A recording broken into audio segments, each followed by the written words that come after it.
이스라엘과 팔레스타인 간의 유혈 충돌 지금 사흘째 이어지고 있습니다. 상당히 오랜 기간 준비해온 것으로 보이는 하마스의 공격으로 자칫 길어질 경우에는 대리전 양상으로 치닫지 않을까 우려도 커지고 있는 상황입니다.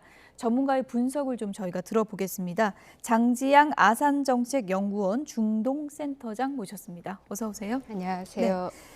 지금 이스라엘판 9.11 테러가 터졌다 이런 말이 나오고 있습니다. 상당히 좀 이례적인 전면전이다 이렇게 지금 상황을 정리해 볼 수 있겠죠? 그렇죠. 제가 중동 정치를 공부해 왔는데 이렇게 전례 없이 대규모로 큰 규모로 하마스 쪽에서 이스라엘을 향해서 공격을 한 거는 처음이었고요. 물론 2022년, 2021년 그리고 2014년에도 이런 상호 간의 무력 충돌은 있었지만 이렇게 지금껏의 패턴에서 벗어나는 즉 하마스가 공격을 하기 전에 몇 차례 이제 자신들의 정치 슬로건을 외치고 곧 공격할 것이다라는 경고를 주기 마련이거든요. 예. 근데 이번에는 아무런 사전 경고도 없이 그리고 로켓 발사뿐만 아니라 지상으로 전투대원이 침투하는 굉장히 과감한 공격을 벌여서 우선 제일 크게 다른 점은 사상자가 양측 모두 굉장히 많다라는 거죠. 기습적인 공격. 기습 공격이었습니다. 기존의 패턴과는 달랐다. 굉장히 달랐습니다. 기습적으로 공격했다는 거는 어떤 걸까요? 치밀하게 준비한 걸까요? 제가 봤을 때는 치밀한 준비도 분명히 있었다고 생각을 하고요. 그게 1번일 테고 두 번째로는 지금 이제 이스라엘에 있는 네타냐후 총리 휘하의 소위 우리가 극우 성향의 연립 정부라고 하는 정부가 국내 정치적으로 좀 갈등이 많았거든요. 그러니까 워낙 극우 성향을 띠다 보니까 이스라엘 내부에 있는 중도 성향의 군인까지 포함해서 이렇게 비민주적인 이런 정책에 대해서 굉장히 반대를 하고 항명도 했었고, 그러니까 제일 큰 예로 독립적인 사법부를 무력화하려는 시도에 대해서 그러니까 이스라엘에서 굉장히 중요한 기구가 그러니까 군과 예비군인데 그들이 우리는 항명을 하겠다라고 하면서 사실 이렇게 전국이 삐그덕거리기는 했었습니다. 그러니까 그런 문제도 없지 않아 있을 테고요. 두 번째로 제대로 대응을 하지 초기 대응이 굉장히 실패했거든요. 이런 두 가지 요소가 합쳐져서 기습 공격을 막지 못했다라는 비난에서 지금 네타냐후 정부는 벗어나기 어려워 보입니다. 공습의 원인은 잠시 뒤에 더 자세하게 좀 분석을 해보도록 하고요. 일단 이제 미국의 대응을 보면은 공습 하루 만에 바로 돕겠다 이렇게 결정했거든요. 네네. 좀 신속한 결정이 내려진 건데 그건 어떻게 보세요? 정말 제가 봐더라도 너무나 전례 없는 대규모 공격을 이스라엘, 흔히 우리가 중동에서 유일한 민주주의 국가라고 하는 이스라엘이 당했고 지금 바이든 정부가 대중동 정책에서 굉장히 신경 쓰는 것이 지금 이스라엘과 아랍에미리트가 대탕트를 했고 이제 이스라엘과 사우디아라비아 즉 수니파 대표 국가의 대탕트를 추진 중인데 지금 중간에 전혀 예상치 못한 이런 불상사가 일어났기 때문에 다시 한번 중동에서의 미국의 인권 민주주의 지지 그리고 대탕트 지지 안정 확보에 대한 입장을 그러니까 제가 볼 때는 굉장히 보여주기 식으로 하고 있는 것 같습니다. 미국으로선 당연한 결정이었고. 그렇죠.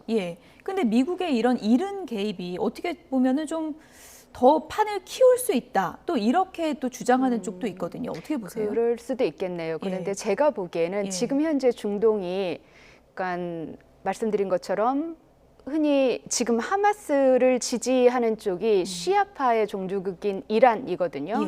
그리고 이란은 중동에서 지금껏 굉장히 팽창주의적인 공격적인 정책을 펼쳐왔는데 거기에 맞서는 나라들이 이 수니파 대표국인 사우디아라비아와 아랍에미리트 그리고 이스라엘인데 지금 이 두 번째 말한 그룹들은 점차 중동 내에서 미국이 떠나가는 것에 대비를 해서 지금 미국은 중동에서 떠나가겠다고 얘기를 굉장히 많이 해오고 있거든요. 중국 견제로 아시아로 향하겠다.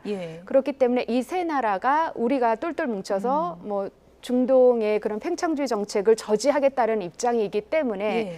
제가 볼 때는 전쟁으로 뭐 가거나 더 무력 충돌이 확산되는 것을 최대한 막으려고 할 것 같습니다. 예.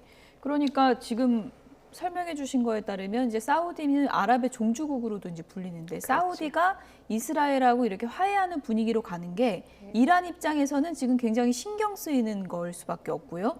그렇다 보니까 이제 많은 지금 분석 중에서 네네. 이거 이번 공습 배후에 이란이 네. 있는 거 아니야? 이런 얘기가 나올 수밖에 없는 거거든요. 네네.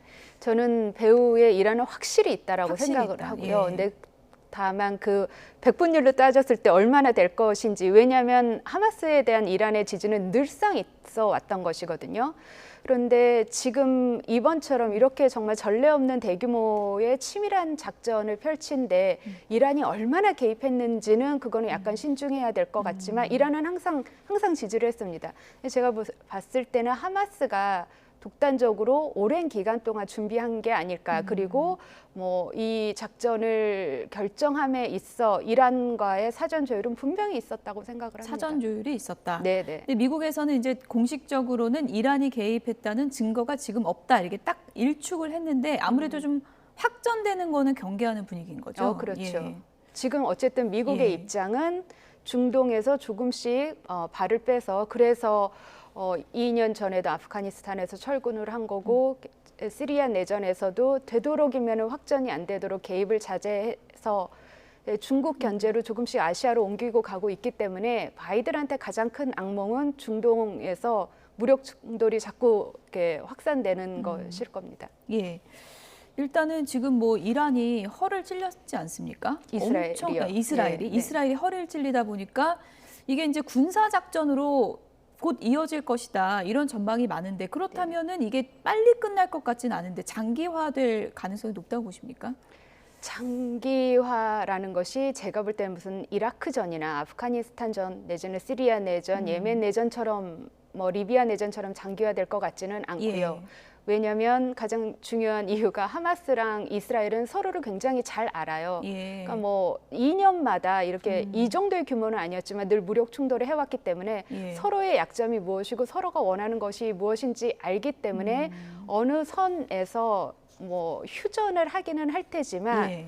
다시 한번 이번이 워낙에 전례 없는 케이스이기 때문에 평소보다 길어지긴 할 테지만 장기전으로 갈 것 같지는 않습니다. 어쨌든 대대적인 군사 작전을 하겠죠, 이스라엘이. 하죠. 예. 이스라엘이 지금 뭐 네타냐후 정부가 이번 작전에서 그러니까 시민들 마음에 흡족할 만한 이런 뭐 반격 내지는 복수를 하지 않고서는 제가 볼 때는 네타냐후 정부 자체가 존립이 어렵기 때문에 정말 뭐 자기 정부 생존을 예. 위해서라도 열심히 하지 않을까. 그러다 보면 대대적인 반격이 지금 진행되고 있고 진행될 것 같습니다.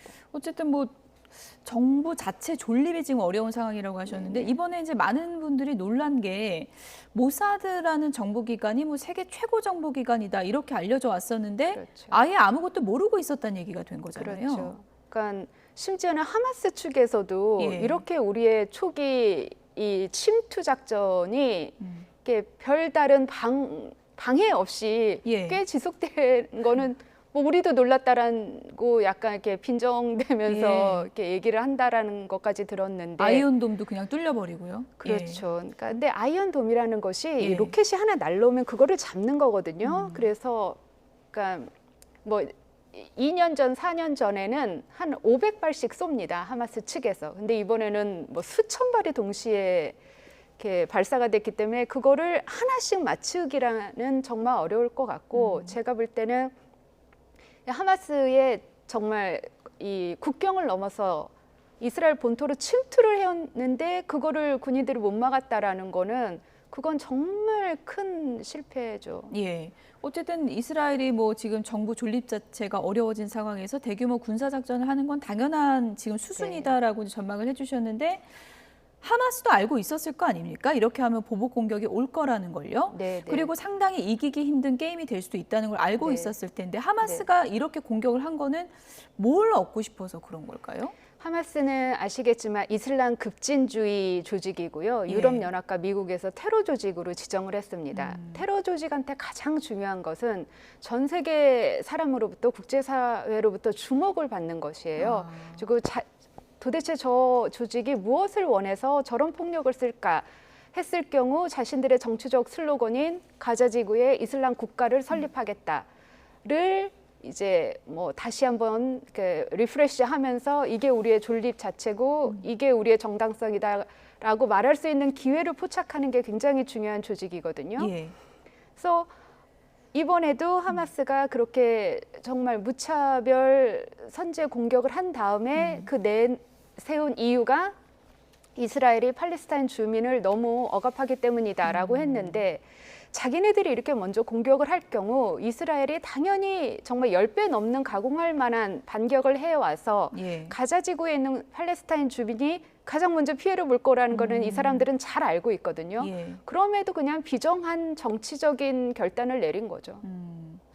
그러면 그런 보복 공격을 예상하고 공격을 감행했다는 건 그 정도로 우리가 좀 뭐 이런 무기나 재정이나 이런 게 뭐 자신 있다 이렇게 볼 수는 있는 건가요? 어떻게 보십니까? 재정이 그러니까 거기 팔레스타인 주민들 가자 지구에 갇혀 사는 팔레스타인 주민들의 정말 경제적인 상황은 진짜 끔찍하지만 그렇게 로켓을 발사할 정도의 그런 뭐 군사 지원금은 갖고 있는 거죠. 예. 주로 이란에서 많이 받습니다. 중동 문제 나올 때마다 시계를 좀 뒤로 돌려볼 수밖에 없는데 이게 이팔 전쟁이라 갈등이라는 게 뭐 하루아침에 일어난 게 아니지 않습니까? 맞습니다. 지금까지도 뿌리 깊게 남아있는 갈등의 핵심적인 요인이 어떤 건가요? 좀 쉽게 설명을 좀 해주시죠. 그러니까 1차 세계대전이 이제 일어나고 나서 오스만 제국, 즉 대부분의 아랍 영토를 지배하고 있었던 오스만 제국이 연합군에 의해서 이제 해체가 되죠. 그리고 이제 아랍 국가들은 자신들이 이제 독립이 될 줄 알았는데 예. 영국이랑 프랑스가 아랍과 이스라엘에게 서로 다른 약속을 하면서 결국 아랍 민족들은 자신들이 특히 그중에 팔레스타인 지역에 살고 있던 아랍족들이 자신들의 독립 국가를 건설하지 못하고 이제 이스라엘이 국가를 세우면서 쫓겨났는데 예. 그러고 나서 4차례 중동 전쟁이 있었고 어쨌든 1993년에 오슬로 협정으로 영토를 팔레스타인에게 돌려주는 대신 팔레스타인은 이스라엘에게 이제 폭력, 테러를 쓰지 않겠다라고 평화협정을 맺었어요. 1993년에요.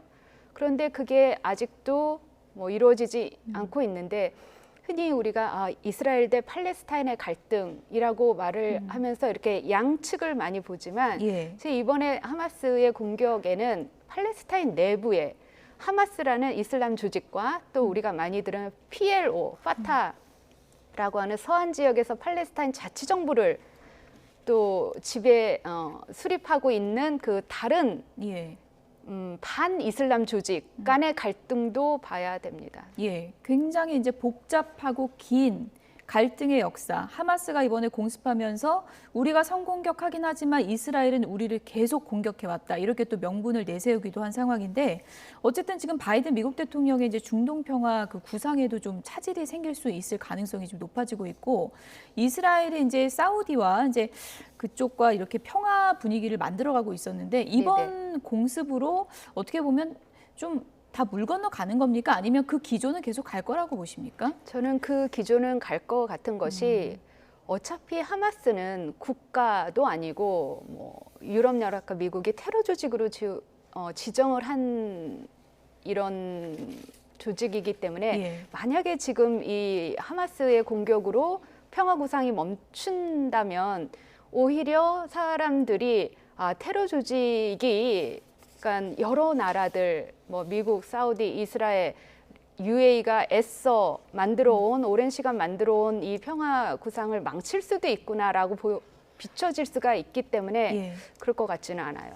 끝으로 이 질문을 좀 드릴게요. 뭐 이스라엘 이제 우리 교민이 있기 때문에 교민들 안전도 이제 상당히 좀 중요한 문제인데요. 우리가 어떤 대책을 좀 시급히 세워야 된다고 보십니까? 제가 알기로는 지금 외교부에서 계속 모니터링을 하고 있고요. 그리고 가능하다면 뭐 주변의 제3국으로 뭐 탈출하는 방법도 생각해 보라라고 했는데 제가 생각할 때는 그래도 뭐 이스라엘의 뭐 군사력 그리고 미군도 지금 뭐 옆에 이렇게 어쨌든 그 시위를 하듯이 이렇게 뭐 자리를 잡고 있으니까 큰 어려움은 없지 않을까라는 생각이 들지만 외교부는 계속 모니터링하고 있는 걸로 알고 있습니다. 네, 뭐 수송기를 띄우는 것 같은 뭐 좀 대책도 좀 마련돼야 된다 그런 목소리도 있는데 어떻게 생각하시나요? 수송기를 띄울 상황이 되면 당연히 띄워야겠지만 그냥 제 생각에는 이스라엘의 군사력이 그 정도 뭐 아프가니스탄이나 이 정도로 약하지는 않기 때문에 제가 볼 때는 괜찮지 않을까 하는 바람을 뭐 말씀드려 봅니다. 예. 혼란이 뭐 당분간은 이어지겠지만 확전이나 혹은 뭐 몇 년 가거나 그럴 이런 리는. 뭐 상황까지는 네. 가지 않을 것이다 이런 전망이었습니다. 장지양 아산정책연구원 중동센터장이었습니다. 고맙습니다. 감사합니다.